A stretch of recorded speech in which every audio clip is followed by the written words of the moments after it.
नमो भगवते वासुदेवाय।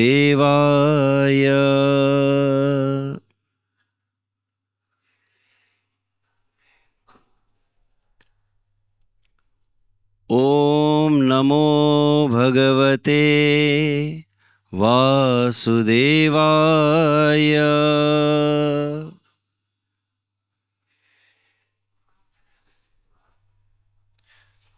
ॐ नमो भगवते वासुदेवाय।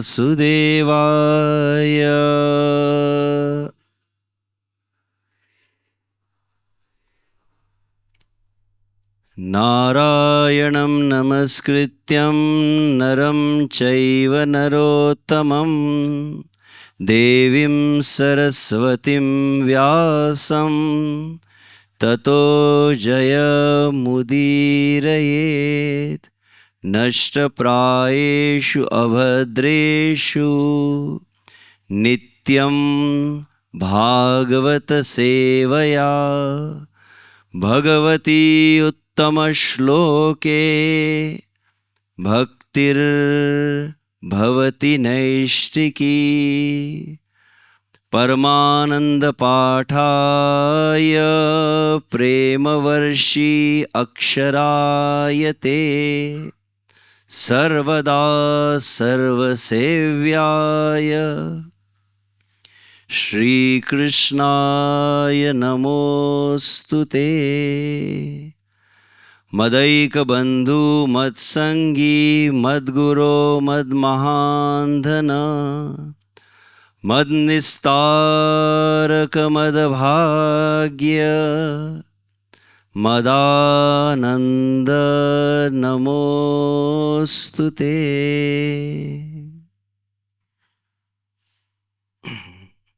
हरे कृष्ण।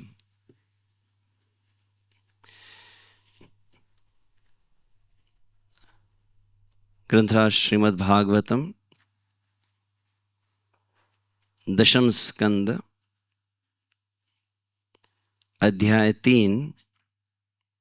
अध्याय का शीर्षक भगवान श्री कृष्ण का जन्म और श्लोक संख्या 20। सत्वं त्रिलोक स्थितये स्वमायया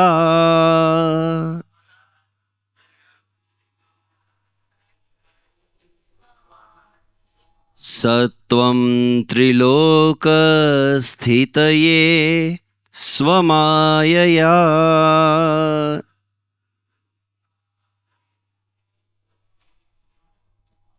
बिभर्षि शुक्लं खलु वर्णमात्मना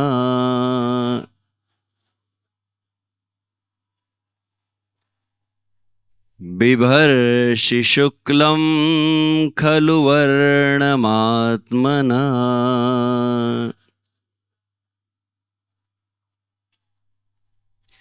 सर्गाय रक्तं रजसोपबृंहितं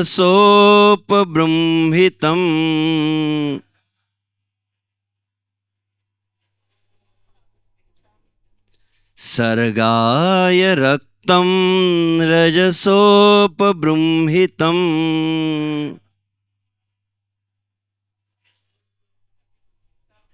कृष्णं च वर्णं तमसा जनात्यये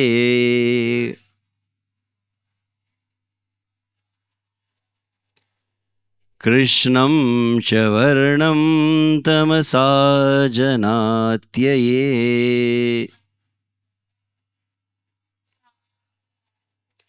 सत्वं त्रिलोक स्थितये स्वमायया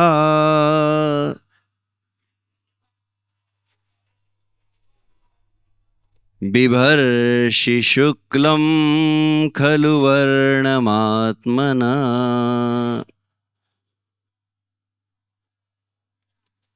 सर्गाय रक्तं रजसोपबृंहितं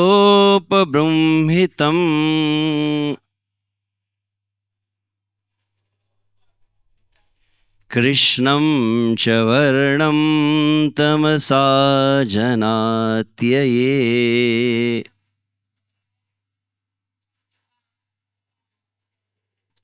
सह त्वं,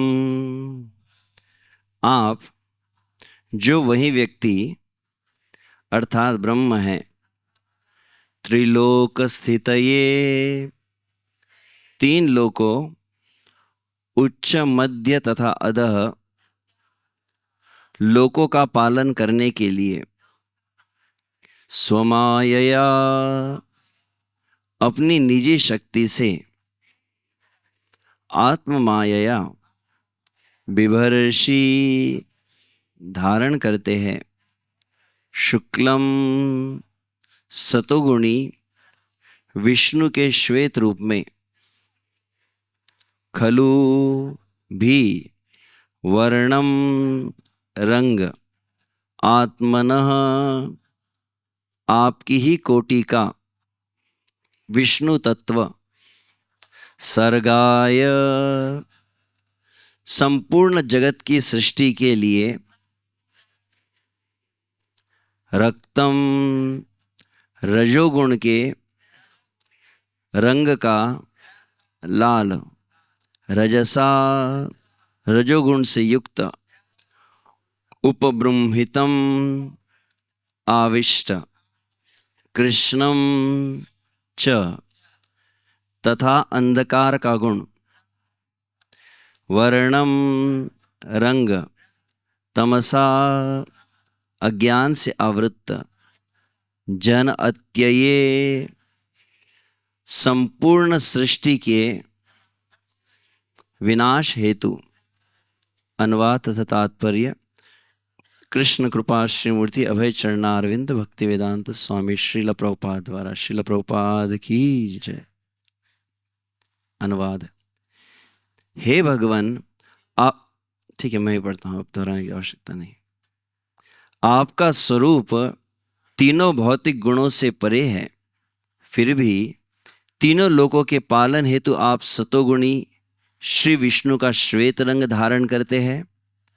सृजन के समय जो रजोगुण से आवृत्त होता है आप लाल प्रतीत होते हैं, और अंत में अज्ञान से आवृत्त संहार के समय आप श्याम प्रतीत होते हैं।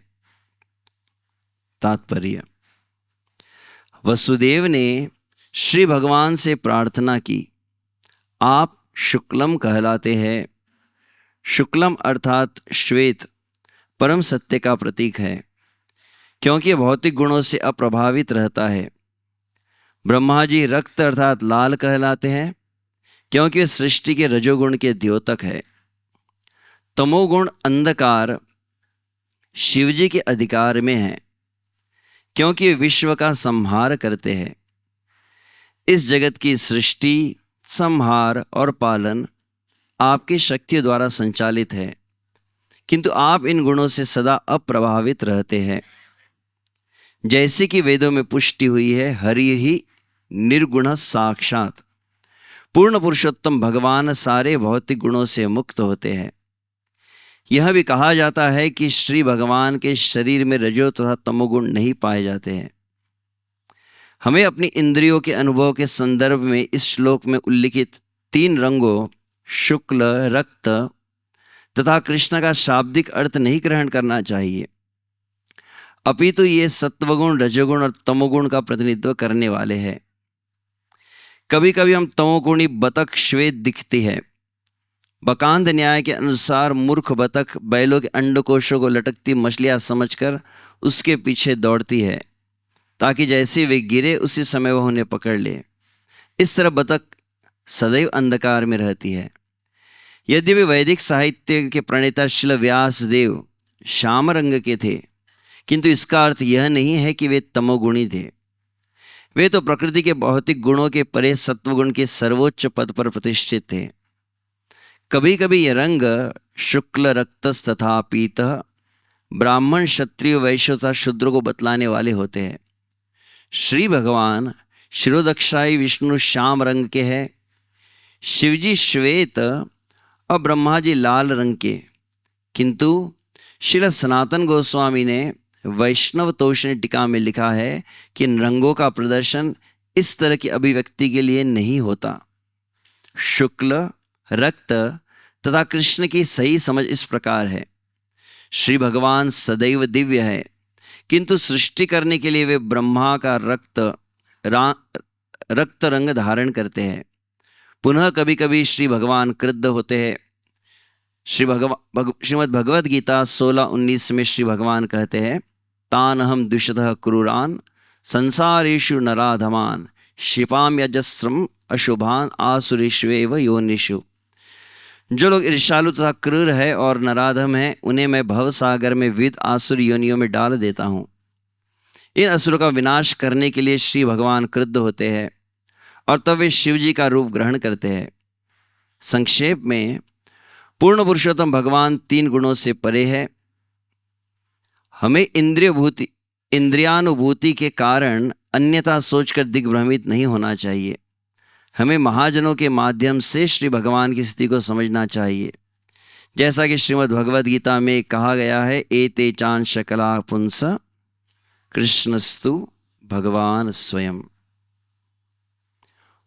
ओम अज्ञानतिमिरन्धस्य ज्ञानाञ्जनशलाकया चक्षुन्मिलितं येन तस्मै श्रीगुरुवे नमः। श्रीचैतन्यमनोभीष्टं स्थापितं येन भूतले स्वयं रूपकदा मह्यं ददाति स्वपदान्तिकं। वन्देऽहं श्रीगुरोः श्रीयुतपदकमलं श्रीगुरून् वैष्णवांश्च श्रीरूपं साग्रजातं सहगणरघुनाथान्वितं तं सजीवं साद्वैतं सावधूतं परिजनसहितं कृष्णचैतन्यदेवं श्रीराधाकृष्णपादान् सहगणललिता श्री विशाखान्वितांश्च। नमः ओं विष्णुपादाय कृष्णप्रेष्ठाय भूतले श्रीमते भक्तिवेदांत स्वामिनिति नामिने। नमस्ते सारस्वते देवे गौरवाणी प्रचारिणे निर्विशेष शून्यवादी पाश्चात्यदेशतारिणे वाञ्छाकल्पतरुभ्यश्च कृपा सिन्धुभ्य एव च पतितानां पावनेभ्यो वैष्णवेभ्यो नमो नमः। जय श्री कृष्ण चैतन्य प्रभु नित्यानंद श्री अद्वैत गदाधर श्रीवासादि गौर भक्तवृंद। हरे कृष्णा कृष्ण कृष्णा हरे हरे, हरे राम राम राम हरे हरे। असाधु साधुता दायिन्नाति नीचोचता कर हा नमुञ्च कदाचिन्मां प्रेम्णा हृदकण्ठयो स्फुरः। हरे कृष्ण।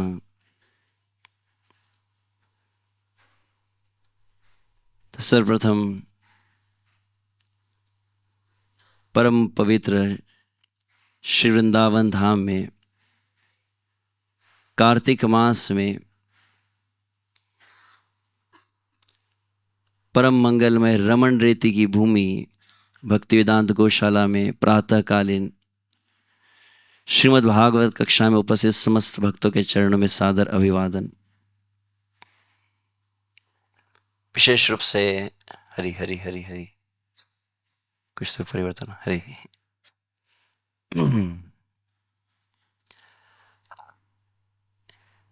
ऐसा श्लोक भी विशेष है और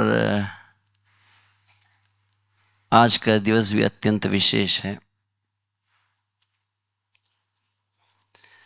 संपूर्ण कार्तिक मास की एक विशेषता यह भी है कि भगवान की कई सुंदर लीलाओं का संपादन इसी माह में हुआ है और उसी के अंतर्गत आज की तिथि कल सभी भक्तों ने मिलकर बहुत सुंदर गोपाष्टमी उत्सव को मनाया। ततश्च पौगंडवह्य श्रितौ व्रजे बभूवतुस्तौ पशुपाल सम्मतौ गाश्चारयन्तो सखिभिः समं पदै वृंदावनम पुण्यमतीव चक्रतुः। श्रील सुखदेव गोस्वामी के शब्दों में भगवान श्री कृष्ण पौगंड अवस्था को प्राप्त किए हैं। तब माता यशोदा, नंद बाबा समस्त गोप गोपियों के सम्मति से कल अष्टमी की तिथि को श्री कृष्ण गोचारण किए। तो भगवान श्री कृष्ण भी साधारण नहीं है, भगवान श्री कृष्ण का धाम भी साधारण नहीं है। वैसे भगवान श्री कृष्ण के समस्त परिकर, भले ही वे गोप आदि भी क्यों न हो और गौवे भी क्यों न हो, कल गौ पूजा बहुत सुंदर हो रही थी। श्रील प्रबोधानंद सरस्वती के शब्दों में कहा जाए, वे कहते हैं कि जब आप वृंदावन में रहते हैं, वृंदावन की भूमि में वृंदावन के चर अचर जीवों को जब देखते हैं, भले ही हमें दिखाई न दे उनका वह दिव्य स्वरूप, उनकी दिव्यता, परंतु आचार्य के वचनों को सुनने से समझ में आता है। प्रबोधानंद सरस्वती कहते हैं, ब्रह्मानंदवाप्य तीव्र तपसा सम्यक प्रसेद्येश्वरम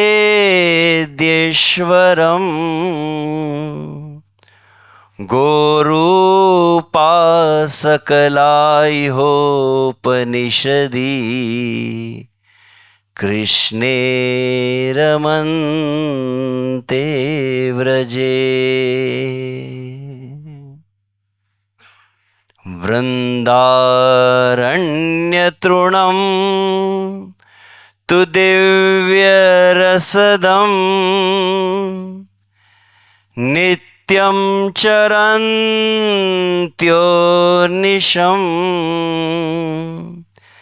राधा कृष्ण पदाम्बजोत्तम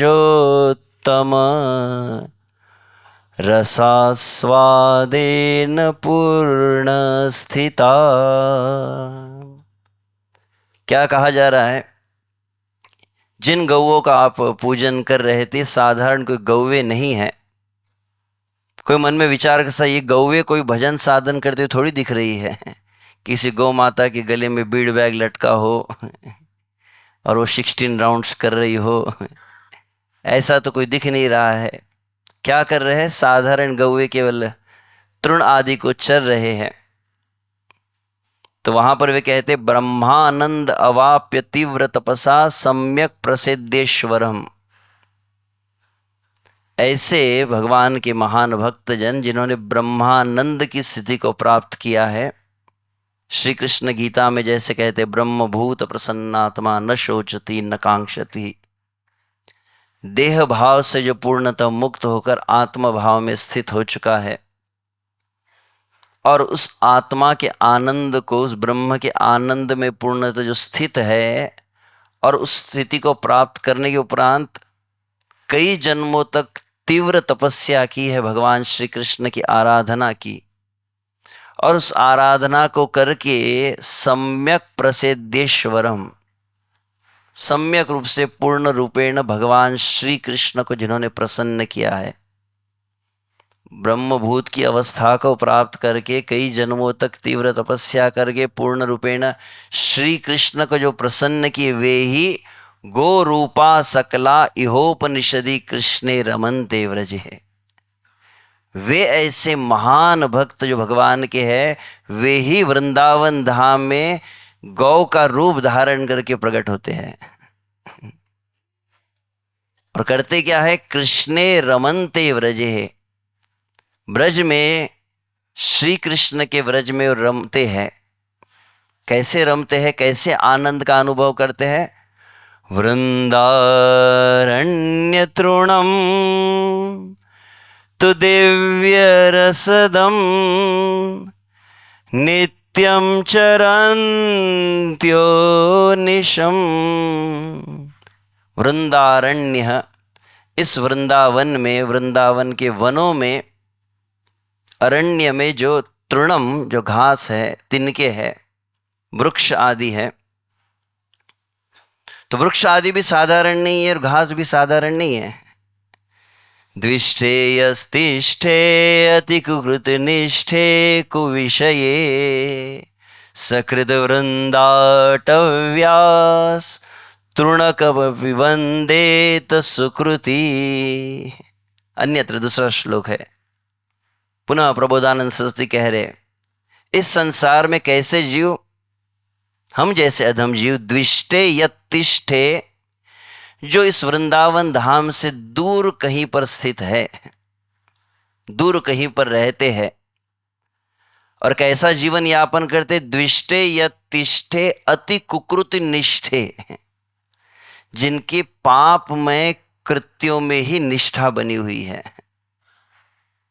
पाप में जीवन को जो यापन कर रहे हैं, भगवान के धाम से जो दूर है। द्विष्टे यत्तिष्ठे अति कुकृत निष्ठे कुविषये, और निष्ठा है कुविषयों में, संसार के भोगों में लगे हैं। ऐसे जीव भी यदि क्या होता है, बोले यदि एक बार ही क्यों न हो कार्तिक मास में यदि श्री वृंदावन धाम आ जाते हैं, हरि बोल, और क्या कहते हैं? सकृत वृंदाटव्या तृणकमपि वंदेत सुकृति। एक बार आकर वृंदावन धाम में प्रवेश करते, जैसे वृंदावन धाम में आते, मथुरा स्टेशन से वृंदावन तक पहुंचे तो सबसे पहले क्या करते? बोले वृंदावन की घास को, वृक्ष तरुलता को दंडवत प्रणाम करते हैं। कृष्ण बलराम को तो करना ही है, भक्तों को करना है, परंतु वृंदावन के जो चर अचर जीव है उन्हें भी विशुद्ध से वृंदावन के वृक्ष तृण को, तो वृंदावन के एक घास के तिनके को आपने साष्टांग दंडवत प्रणाम किया। सकृत वृंदाटव्या तृणकम अपि वंदेत सुकृति। तो वहां पर वे कहते हैं कि निश्चित रूप से भगवान श्री कृष्ण बाध्य हो जाते हैं। किस लिए? अगर कोई वृंदावन धाम में आकर वृंदावन के एक तृण को भी वंदन कर ले तो कहते ये निश्चित है कि ध्रुव देह श्यांते हरिपदम अलभ्यंच लभते। ध्रुवम गारंटी है इसकी, देह श्यांते है, देह के अंत होने पर वह भगवान के चरण कमल जो प्राप्त करना अति दुर्लभ है, वह भी निश्चित रूप से प्राप्त कर लेगा केवल वृंदावन में एक बार आकर एक घास को दंडवत प्रणाम करने मात्र से। हरि बोल। ऐसे वृंदावन की वृक्ष तरुलता है। और गौवे क्या कर रही है? तो पुनः पिछला जो श्लोक था क्या है? वृंदाटव्य तृणम, वृंदावन के वृंदारण्यम तृणम तो दिव्य रसदम नित्यम चरंतो निशम। वे गौवे है जो क्या कर रही? नित्यम चरंत्य, निरंतर दिन रात जो है केवल घास को चरती रहती है, परंतु घास को नहीं चरती वृंदावन की गौवे। क्या करती है? बोले दिव्य वृंदारण्य तृणम तो दिव्य रसदम। वृंदावन की घास को नहीं चर रही गौवे, उस वृंदावन के घास के ऊपर एक दिव्य रस है, उसका आस्वादन करती है। कौन सा रस है? तो बोले राधा कृष्ण पदाम्बजोत्तम रसास्वादे न पूर्ण स्थिता। वृंदावन के प्रत्येक घास को, प्रत्येक तृण के ऊपर राधा कृष्ण के चरण कमलों का स्पर्श होता है, और राधा कृष्ण के चरण कमल सदृश है, जिन कमल में से पराग, अमृत रस आदि का प्रभाव स्त्राव होता है, और वह राधा कृष्ण के चरणों का अमृत जो तृण ने प्राप्त किया है उसका आस्वादन गौवे करती है। हरि बोल। तो ऐसी हैं गौए हैं, तो यहाँ तो सब कुछ दिव्य है। तो उसी में ऐसे अष्टमी थी और आज नवमी तिथि, इसे अक्षय नवमी भी कहते हैं, कुछ आंवला नवमी भी कहा जाता है इसे। विश्व से भगवान की विभूतियों में से एक आंवला अत्यंत पवित्र वृक्ष भी कहा जाता है। और उस वृंदावन में यदि कोई आंवले का हो, वृंदावन का तो कोई भी प्रत्येक वृक्ष तृण जो है वो महान है। तो आज की तिथि की कई महिमा है। अक्षय नवमी इसलिए भी कहते हैं कि आज जो कोई साधन किया जाता है, जो कोई जप किया जाता है, जो कोई व्रत अनुष्ठान करे, विशेष रूप से कोई जो कुछ दान किया जाता है, उसका अक्षय फल प्राप्त होता है। क्यों? तो उसका एक कारण यह भी है कि आज की तिथि को 4 युग होते, सतयुग, त्रेता युग, द्वापर युग और कलयुग है। और 4 युगों को मिलने पर चतुर्युग होता है। तो यह चतुर्युग का प्रथम युग सतयुग, और सतयुग का प्रारंभ कब होता है? तो बोले कार्तिक शुक्ल नवमी को होता है। 2 तिथियां है, अक्षय तृतीया और अक्षय नवमी कहते हैं। अक्षय तृतीया वह तिथि है जब त्रेता युग का प्रारंभ हुआ। अक्षय नवमी वह तिथि है जब सतयुग का प्रारंभ होता है। इसलिए 2 तिथियों को बहुत अधिक महत्व दिया गया है। अन्य भी है। एक वक्त मैं सुन रहा था कि वैसे द्वापर का और कलिकाल का भी बर्थडे है, कोई तिथि होती है, परंतु उसका अधिक प्रचलन नहीं है। सतयुग और त्रेता युग कहते भाई भाई है, और द्वापर युग कलयुग भाई भाई जैसे। तो कलयुग तो वैसे ही पाप पूर्ण है, और कलयुग के पहले द्वापर में भी आधा तो ऐसे धर्म के 4 में से 2 पैर तो ऐसे ही कट चुके थे द्वापर में ही। तो इसलिए द्वापर और कली के विशेष जन्म तिथि के विषय में नहीं कहा जाता है, परंतु सतयुग और त्रेता युग का जरूर कहते हैं। तो उस दृष्टि से भी यह नवमी तिथि मंगलमय मानी गई है, क्योंकि 4 युगों का एक तरह से प्रलय के उपरांत जो नया युग होता है, 4 युगों का जो युग होता है, उसका शुभारंभ होता है आज के तिथि में। तो किसी भी मंगलमय कार्य को प्रारंभ करने के लिए भी इस तिथि को विशेष मान्यता दी गई है। वैसे वृंदावन में क्यों उत्सव नहीं मनाते? तो एक भक्त ने कहा कि ये तिथि वैसे वृंदावन के भक्तों को उतनी अधिक पसंद नहीं है। क्यों नहीं है? क्योंकि कार्तिक शुक्ल नवमी वही तिथि थी जिस दिन श्री कृष्ण वृंदावन से मथुरा की ओर गमन किए थे। और विशेष रूप से एक तरह से शोकाकुल वृंदावन का वातावरण हो गया था। जिस वृंदावन की महिमा को गोपियों ने कहा है, जयति ते दिकम जन्मना व्रजा श्रयत इंदिरा शश्वदत्र ही ते अधिकम जयति। यह ब्रज की महिमा अधिक श्रेयस्कर हो गई जब श्री कृष्ण प्रकट हुए, और श्री कृष्ण के साथ में फिर समस्त सखाओं ने, गोपियों ने जो लीलाओं को किया है, यही इस तो जयति का अर्थ अत्यंत मंगलमय भी है, और जयति मतलब विश्व से आनंद का वर्धन हुआ। नंदस्तु आत्मज उत्पन्नो जाता आह्लादो महामनः। नंद बाबा के यहाँ पर जब आह्लाद आनंद स्वरूप श्री कृष्ण प्रकट हुए तो उत्सव मनाया गया। तो तब से लेकर तो अब तक नवमी तक विश्वनाथ चक्र ठाकुर कहे लगभग कितना 3.5 वर्ष श्री कृष्ण गोकुल में, लगभग इतना ही।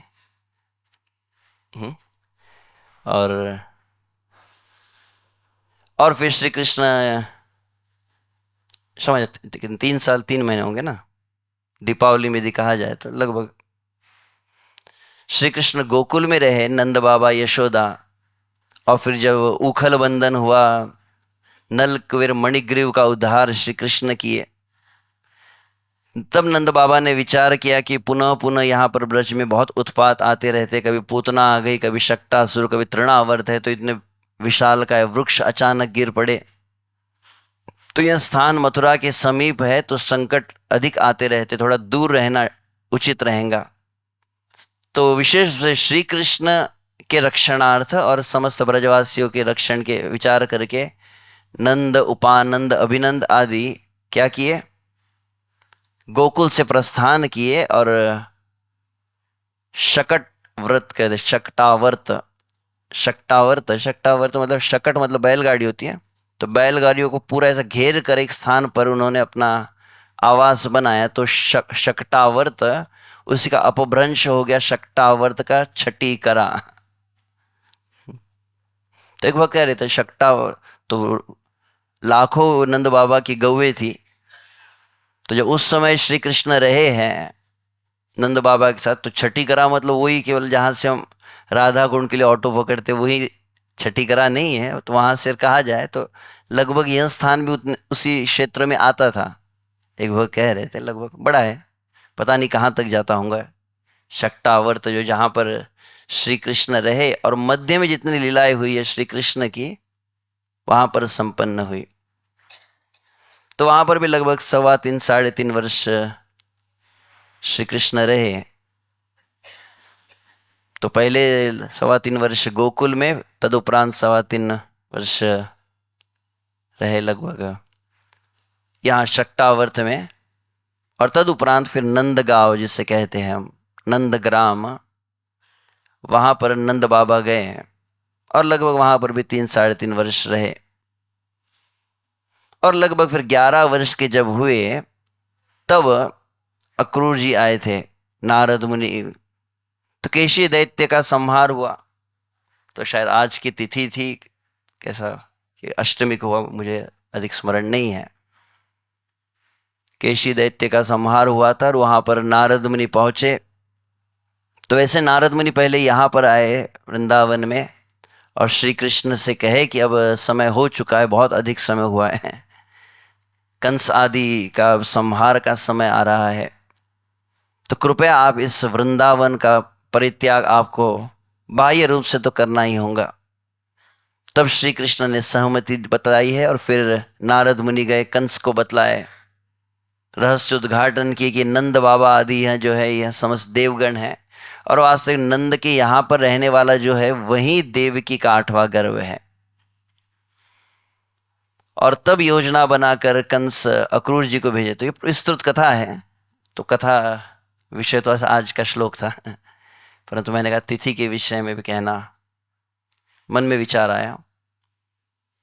और तब अंततः अक्रूर जी का आगमन हुआ है।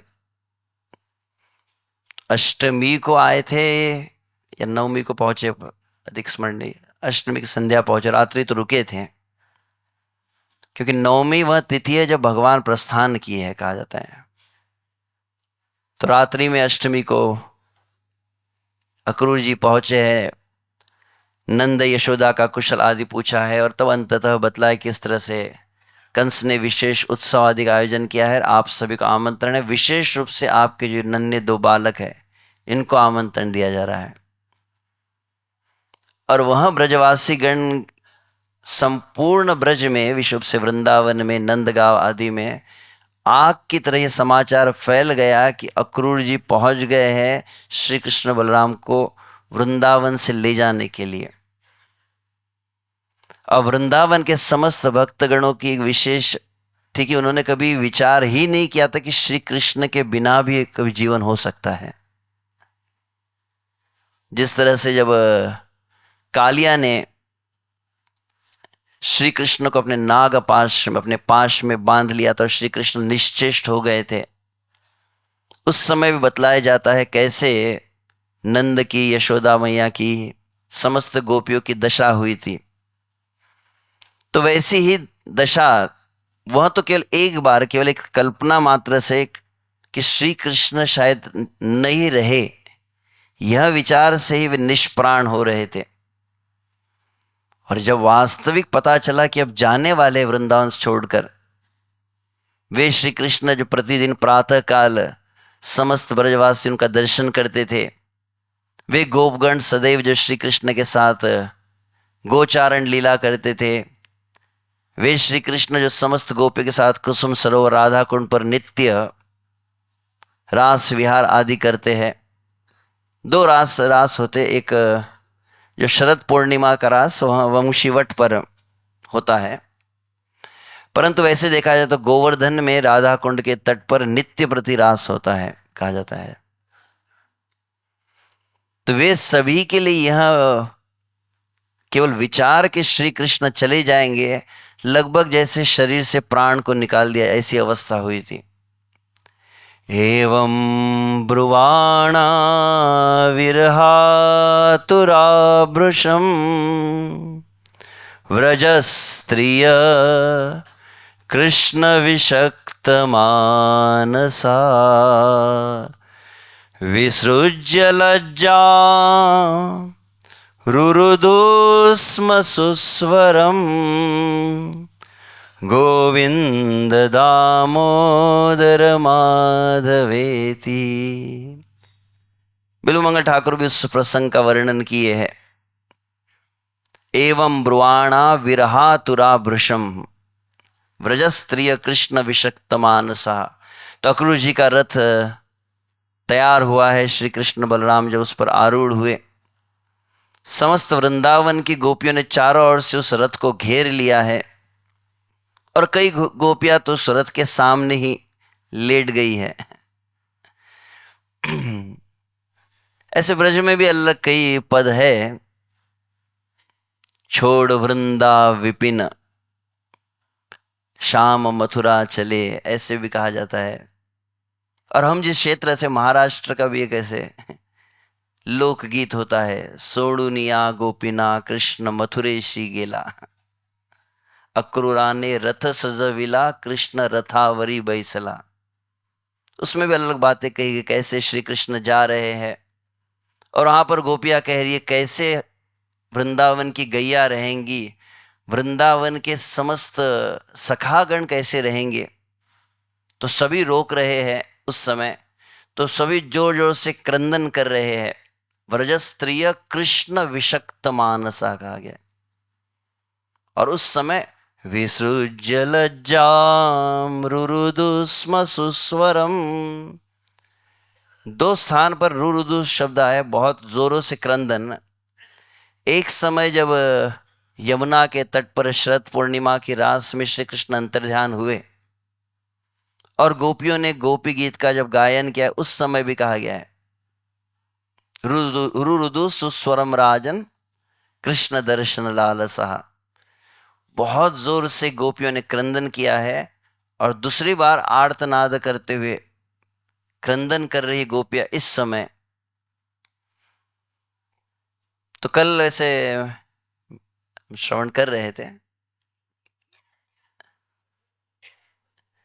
श्री लोकनाथ स्वामी महाराज जी के शब्द, वास्तविक वृंदावन इसी के लिए वृंदावन यह स्थान है जहां पर समस्त भक्त निरंतर श्री कृष्ण के लिए रोते हैं, श्री कृष्ण को खोजते हैं, श्री कृष्ण के बिना जो व्याकुलता को अनुभव करते हैं। परम पूज्य श्री सच्चिदानंद स्वामी महाराज एक वक्तव्य में इस बात को बतला रहे थे, जैसे मान लीजिए यहाँ पर मेरे समक्ष यह ग्लास रखा गया है, पानी से भरा हुआ है, परंतु यदि मेरा पेट पूरी तरह से भोजन से भरा हो, आकंठ भोजन मैंने किया हो, किंचित मात्र भी यदि कोई प्यास नहीं है, तो आप कितना भी आग्रह करें मैं पानी नहीं पीऊंगा। तो पानी कब पीते हैं? जब बहुत बहुत अधिक प्यास लग जाती है। और थोड़ा अधिक विस्तार से कहा जाए तो पानी की महत्ता कब समझ में आती है? बोले जब प्रभु जी निर्जल एकादशी हो जाती है और द्वादशी की प्रातः काल में बोले कि गीता के श्लोक का साक्षात्कार होता है, रसोहम अप्सु कौन्तेय, श्री कृष्ण कहते जल का स्वाद मैं हूं। तब समझ में आता है प्रभु जी, जब द्वादशी को घड़ी का कांटा रुक जाता है और पारायण के समय की हम आतुरता से प्रतीक्षा करते रहते हैं। श्री सच्चिदानंद स्वामी महाराज इस बात को बतला रहे थे कि वास्तविक हम जितना धाम में वास कर रहे हैं, दीपदान कर रहे हैं, नाम जप कर रहे हैं, बोले बहुत अधिक पुण्य मिलता है। इतना पुण्य मिलता है, इतने गोदान का पुण्य मिलता है, फिर ये किया तो इतना यज्ञ का पुण्य मिलता है। वृंदावन की परिक्रमा करते समय प्रत्येक पग पर एक एक अश्वमेध यज्ञ का फल प्राप्त होता है। केवल प्रातः काल में स्नान कर ले तो बोले 100 गोदान का फल प्राप्त होता है। बहुत पुण्य आपने जमा कर लिया है। तो पुण्य मिलता है मतलब होता क्या है, प्रश्न यह है। बहुत अधिक पुण्य मिला मतलब क्या हुआ? तो वास्तविक समस्त साधन करके हृदय की शुद्धि होती है। समस्त साधन करने से पुण्य अर्जन होते हैं। तो जो सुकृति अर्जन होती है, जो हृदय की शुद्धि है, उसका अंत तो गत्वा प्रयोजन क्या है? तो जैसे रूप गोस्वामी कहते हैं, कृष्ण भक्ति रसभाविताम अति क्रियताम यति कुतोपि लभ्यते तत्र मूल्यम लौल्यम अपि केवलम जन्म कोटि सुकृतिर विलभ्यते। तो महाराज इस बात को कह रहे थे, जितनी साधना कर रहे उसका अंत तो एक ही लक्ष्य है, बोले श्री कृष्ण की प्यास मन में जागृत हो जाए। पानी सामने रहने पर भी यदि प्यास न हो तो पानी नहीं पिएंगे। कितनी प्यास हो रही है। तो आज का दिवस शुभ से वह लीला का स्मरण के लिए भी है। और एक ऐसे कई लीलाओं का मुझे स्मरण हो रहा था, लीलाओं में ही लगभग समय हो गया, यह श्लोक तो रह गया। वसुदेव जी यहाँ पर 10 श्लोकों में भगवान की स्तुति किए है। तम अद्भुतम बालकम अम्बुजक्षणम चतुर्भुजम शंख गदायुधायुधम। चतुर्भुज रूप में बाल कृष्ण जब प्रकट हुए हैं 10 श्लोक में, प्रथम वे वसुदेव जी जो जानते थे, उनका नाम ही आनक दुंदुभी था, जिनके जन्म के समय ही देवताओं ने घोषणा कर दी थी कि ये भगवान के पिता बनेंगे। तो जान गए थे कि वैसे तो पहले 6 पुत्र होकर उनकी मृत्यु हुई, 7वां देवकी गर्भ से ही अप्रगट हो गया, और सामने एक बालक है। कैसा बालक है? तो बोले 4 हाथ वाला बालक है, कल्पना कीजिए। और शंख चक्र आदि धारण किया, पीतांबर मुकुट आदि धारण के कौस्तुभ मणि है। तो नंद में और वसुदेव जी में यह अंतर है। उसे कहते ऐश्वर्य युक्त वात्सल्य और एक विश्रम्भ वात्सल्य कहते हैं रूप गोस्वामी। तो वसुदेव और देवकी का जो वात्सल्य है ऐश्वर्य से युक्त है। वे अपने पुत्र के रूप में मानते हैं, परंतु ये भी जानते हैं कि भगवत्ता को जानते हैं, तो इसलिए प्रार्थनाएं कर रहे हैं। तो उन श्लोकों में आपने इन बातों को भी सुना है, कैसे उन्होंने कहा कि आप प्रकृति से परे है और भगवान की दिव्यता, भगवान जैसे इस जगत का सृजन करते, भगवान प्रवेश करके भी नहीं प्रवेश करते हैं। उसी भांति संसार को दिखने के लिए लग रहा है कि आप देवकी के गर्भ से प्रकट हुए, देवकी के उदर में आप प्रवेश किए, परंतु वास्तविक आप प्रवेश नहीं किए हैं। और अंततः आज का ऐसे श्लोक तो ऐसे गुणावतार के ऊपर भी था कि भगवान सृजन पालन संहार के लिए विश्व से विष्णु, ब्रह्मा और रुद्र आदि रूप में यह जो गुणावतार इस संसार में सृजन पालन संहार करते हैं, उसके मूल कारण भी है श्री कृष्ण आप ही है। इस बात को इधर उल्लेखित किया गया है। तो वह विषय, वह प्रसंग भी काफी महत्वपूर्ण है, उसके भी काफी कुछ चर्चा का मन विचार था। परंतु एक सबसे महत्वपूर्ण और एक विषय जो मुझे स्मरण हो रहा था, वह था पद्म पुराणोक्त भागवत महात्म्य में जहां पर कहा जाता है, आकृष्ण निर्गमात्रिंशत् वर्षाधिकगते कलौ नवमी तु नवस्ये च कथारंभम शुको करोत्। यह तिथि की एक महत्ता है। तो कहा गया है कि आकृष्ण निर्गमात् त्रिंशात् वर्षाधिकते कलौ। भगवान श्री कृष्ण जब निज धाम को गए हैं, यदा मुकुंदो भगवान श्याम त्यक्त्वा स्वपदम कथा तद्दीना कलिर आयात सर्व साधन बाधक। भगवान श्री कृष्ण निज धाम जिस तिथि को गए, वही तिथि कलयुग का बर्थडे है। वैसे कुछ भक्त बता, मुझे भी स्मरण नहीं है, किसी को स्मरण को फरवरी में आता शायद कलयुग का बर्थडे ऐसा कहा जाता है। जो भी हो, तिथि कौन सी है मुझे स्मरण नहीं हो रही। तो जब श्री कृष्ण निज धाम को गए, कली का प्रारंभ हुआ, और कली को प्रारंभ होके 30 वर्ष जब पूर्ण हुए थे तब कहा जाता है भाद्रपद मास में शुक्ल नवमी की तिथि कही गई है, जब सुखदेव गोस्वामी परीक्षित महाराज को श्रीमद् भागवत कथा कहे, जो विश्व से इस्कॉन में भद्र पूर्णिमा उत्सव के रूप में मनाया जाता है, आप जानते होंगे। तो नवमी से लेकर पूर्णिमा वह तिथि थी भाद्रपद मास में जब सुखदेव गोस्वामी परीक्षित महाराज को कथा कहे। उसके पश्चात कहा जाता है परीक्षित श्रवणान्ते च कलौ वर्ष शतद्वये शुद्धे शुचौ नवम्यां च धेनुजो कथयत कथाम।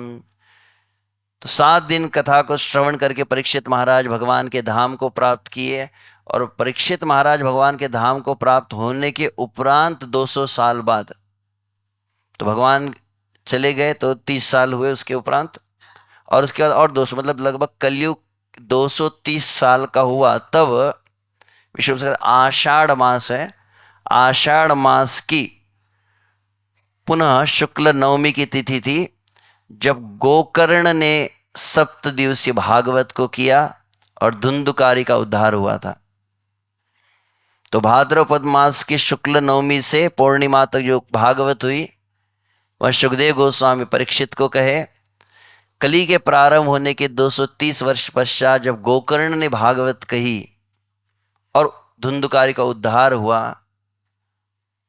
वह आषाढ़ मास में हुई। और उसके उपरांत पद्म पुराण कह रहे तस्मादपि कलौ प्राप्ते 30 वर्षगते सती ऊर्जे सिते पक्षे नवम्या ब्रह्मणा सुता।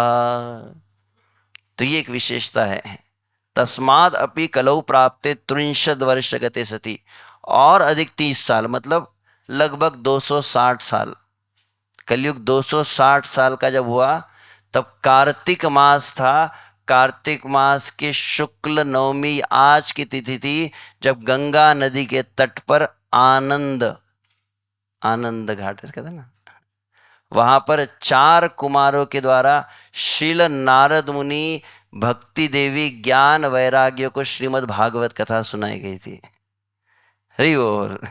तो अभी नवमी से पूर्णिमा ही था तिथि, तो ठीक एग्जैक्टली यही तिथि थी। तो आज की तिथि वह तिथि है जब 4 कुमार, जिनके विषय में वहां पर कहा गया कैसे 4 कुमार वहां पर व्यासपीठ पर उनका तेज प्रकट हो रहा है।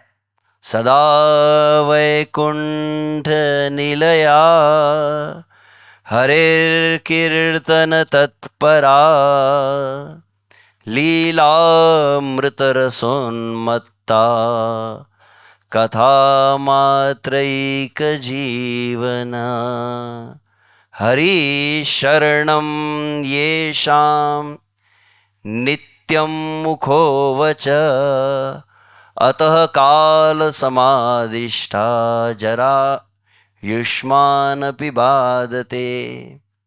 ब्रह्मा जी के प्रथम मानस पुत्र है ये 4 कुमार, जो सृष्टि के सबसे पुरातन प्रारंभ में इनका जन्म हुआ है, परंतु विशेषता कि सदैव कौमार अवस्था में रहते हैं। जरा अवस्था कभी इनको बाधित नहीं करती, कोई रोग व्याधि इनको होती नहीं है। मन में विचार आता है कौन सा ये रामदेव बाबा का टॉनिक लेते होंगे, कोई विशेष जड़ी बूटी लेते हैं कि कपालभाति करते हैं, क्या करते क्या है ये 4 कुमार, कौन सा ये राज है, कौन सा क्रीम लगाया जाता है। तो वहां पर कह रहे हैं सदा वैकुंठ निलया हरिर कीर्तन तत्परः, कैसे 4 कुमारों का जीवन है, सदैव भगवान के कीर्तन में वो तत्पर रहते हैं। हरि शरणम येषाम नित्यम मुखम वचः, निरंतर उनके मुख से हरि हरि हरि हरि हरि हरि हरि हरि हरि हरि, जैसे आपकी श्वास चलती है ऐसे नाम उनका चलता है। ये विशेषता हुई। दूसरी बात क्या है, बोले लीलामृत रसोन्मत्ता। इस संसार में लोग मत्त रहते हैं। कुछ लोग यहाँ ब्रज में आपको देखने कम मिलेंगे, आप बाहर जाएंगे अगर दिल्ली तक पहुंचेंगे तो पता चलता है कुछ लोग कैसे नशे में मत्त रहते हैं। उनकी आंखों को देखने से पता चल जाता है ना कि ये पिया हुआ है। पिया हुआ मतलब कोई शरबत नहीं पिया है। तो जो बहुत नशे में मत्त होता है उसे सुध भी नहीं रहती देह की। जो नशे में मत्त होता है, दिन है कि रात है इसे पता नहीं चलता। चार कुमारों की विशेषता क्या है? बोले लीला अमृत रसोन्मत्ता। भगवान की कथा के, लीलाओं के रस में उन्मत्त रहते हैं। और जिस भांति हम इस संसार में श्वास लेते हैं ना, श्वास निश्वास लेते हैं, और श्वास के द्वारा जीवन को धारण किया जाता है। चार कुमारों की विशेषता क्या है? लीलामृत रसोन्मत्ता कथा मात्रैक जीवन। कथा ही जिनका जीवन है। हमारा जीवन तो भी दूसरा है जो शुरू होने वाला है कुछ ही क्षणों में, जिसके लिए बहुत बड़ी संख्या में उपस्थिति एंड तक हो जाती है, प्रारंभ में भले ही न हो। तो हम तो कुछ और अन्न आदि को जीवन बनाकर धारण करते हैं, जीवन उससे चलता है हमारा। चार कुमार की विशेषता है कि कथा ही जीवन है। कथा ही जीवन है मतलब यदि कथा न मिले तो प्राण निकल जाएंगे। कथा अगर न सुने तो जीवन में व्याकुलता आ जाएंगी। ऐसी अतः काल समादिष्टा जरा युष्मान न बाधते। वहां पर कहा जा रहा है, सूद गोस्वामी कह रहे इसीलिए काल कभी इनको स्पर्श नहीं कर पाता है। ऐसे चार कुमार आज के इस स्थिति में व्यासपीठ पर आसीन हुए हैं। नारद मुनि श्रोता के रूप में है और समस्त तीर्थ आदि आए हैं। बहुत विस्तार से भागवत महात्म्य में वर्णन है। समस्त ऋषि मुनि एकत्रित हुए हैं। और आज की स्थिति में फिर भागवत महात्म्य को जब उच्चारण किया गया, सदा सेव्या श्रीमद्भागवती कथा यस्य श्रवण मात्रेण हरिश्चित्तम समाश्रयेत। तो केवल प्रातः काल भागवत सेवा नहीं कहा गया है, और केवल सप्ताह सेव्या भी नहीं कहा। हालांकि 7 दिन कथा चार कुमार की, परंतु पहला श्लोक प्रारंभ कहां से हुआ है? सप्ताह सेव्या नहीं कहा है। सप्ताह का प्रयोजन क्या है? जैसे संख्या पूर्वक नाम जप का प्रयोजन क्या है? तो संख्या या ही असंख्यता। संख्या पूर्वक नाम इसलिए किया जाता है कि नाम निरंतर जीवन में चलने लगे। वैसी एक निर्धारित समय के अनुसार भगवान की कथा को इसलिए सुना जाता है कि ताकि कथा ही हमारा जीवन बन सके। तो सदा सेव्या, जो सदा सर्वदा देश काल आदि का विचार न करते भगवान की कथा को श्रवण करता है, श्री कृष्ण उसके चित्त में आविर्भूत हो जाते हैं। और इस भागवत की महात्म्य को जब कहने लगे हैं, तब वहां पर कहा जाता है कि भक्ति देवी के दोनों पुत्र ज्ञान वैराग्य तारुण्य को प्राप्त किए हैं। भक्ति सुतौ तौ तरुणम गृहीत्वा। भक्ति सुतहु, भक्ति के दोनों पुत्र तारुण्य को प्राप्त किए, ज्ञान वैराग्य, केवल भागवत महात्म्य को सुनने से। तो यह भी एक विशेष उसमें एक बात है, विश्व से भक्तों के लिए बोध गम्य। हम सब भगवान का भजन कर रहे हैं, परंतु भजन में भी आप देखेंगे यही वृंदावन धाम है। इसी वृंदावन में यमुना का तट है, और उस वृंदावन के यमुना के तट पर साक्षात भक्ति देवी तारुण्य अवस्था को प्राप्त है, परंतु निरंतर क्रंदन कर रही है, रो रही है। भक्ति हो, कुछ लोग बोलते प्रभु जी हरि नाम ही सब कुछ है, नाम जप ही किया जाए। परंतु हरिनाम जप किया जाए, भक्ति की जाए, परंतु भक्ति में अधिक आवश्यक ये बात भी है कि सुसुखम कर तुम अव्ययम। भक्ति आह्लाद देने वाली होनी चाहिए। भक्ति कर रहे फिर भी chant Hare Krishna and be happy कहते तो है, परंतु हरे कृष्ण करने तो अनुभव ऐसा होता नहीं है। कभी कभी हरे कृष्ण करने वाले भी दुखी दिखाई देते हैं। तो कारण क्या है? बोले भक्ति है, परंतु यदि ज्ञान वैराग्य का पोषण न हो तो बोले भक्ति में आह्लाद नहीं आता है। इसलिए भक्ति कहती है इदम स्थानम परित्यज्य विदेशम गम्यते मया, कि इस वृंदावन की भूमि का मैं परित्याग करके मुझे विदेश में ले जाया जाएगा। तो यह भक्ति देवी जिस भविष्यवाणी को की है कि मुझे विदेश में ले जाया जाएगा, अगर संस्कृत शब्द को आप समझते हो, गम्यते कहा गया है, मैं नहीं जाऊंगी, मुझे ले जाया जाएगा। तो अप्रत्यक्ष रूप से संकेत किया गया कि विशेष व्यक्ति के लिए जो भक्ति को पाश्चात्य जगत में लेकर जाएंगे, और वो कौन है? श्रील प्रभुपाद की। तो भक्ति ज्ञान वैराग्य के साथ आज की तिथि में तारुण्य को प्राप्त की थी। तो ऐसी विशेष ये महत्ता इस तिथि की है। हरे कृष्णा कृष्णा कृष्णा हरे हरे, हरे राम राम राम हरे हरे। ग्रंथराज श्रीमद् भागवतम की, अक्षय नवमी की, जगत गुरु श्रील प्रभुपाद की, ताई गौर प्रेमानंदे। हरि हरि बोल। Hare Krishna, Krishna Krishna, Hare Hare, Hare Rama,